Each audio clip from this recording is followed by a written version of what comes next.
எந்த நிறத்தில் அபாயா போடுவது இஸ்லாம் எங்களுக்கு வரையறுக்கல. நம்ம எந்த நிறத்திலையும் போடலாம்.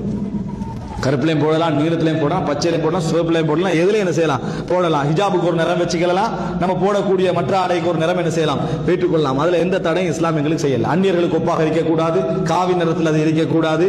அதே போல அந்த டிரெஸ் என்னது மிக நெருக்கமானதாக இருக்கக்கூடாது, அல்லது விலகி இருந்தாலும் கூட உடம்பு தெரிகிற அமைப்பில் என்ன செய்யக்கூடாது அது இருக்கக்கூடாது. கவர்ச்சி அந்த டிரெஸ்ஸை கவர்ச்சிகரமாக அழகாக இருக்கலாம், இந்த டிரெஸ் அழகாக இருக்கலாம், அது கவர்ச்சிகரமாக என்ன செய்யக்கூடாது அந்த டிரெஸ் இருக்கக்கூடாது. இந்த நிபந்தனைகளுக்கு உட்பட ஒரு டிரெஸ் இருக்குமாக இருந்தால் தாராளமா என்ன செய்யலாம் அதை உடுக்கலாம். இன்ன கலர்ல இன்ன நிறத்துல இன்ன அடிப்படையில் தான் இருக்கும்னு சொல்லல. எப்படி புரிஞ்சுக்கங்க, அந்த டிரெஸ் முழு உடலை மறைக்கிற அமைப்பில் இருக்கணும், முகமும் கையும் தவிர்த்த பகுதிகளை தவிர மற்ற எல்லாமே என்னது மறைக்கிற அமைப்பில் அது இருக்க வேண்டும். இரண்டாவது, அது உடலை நெருக்கி அமைப்பு, அதாவது டைட்டாக காட்டக்கூடிய அமைப்பில் அது இருக்கக்கூடாது.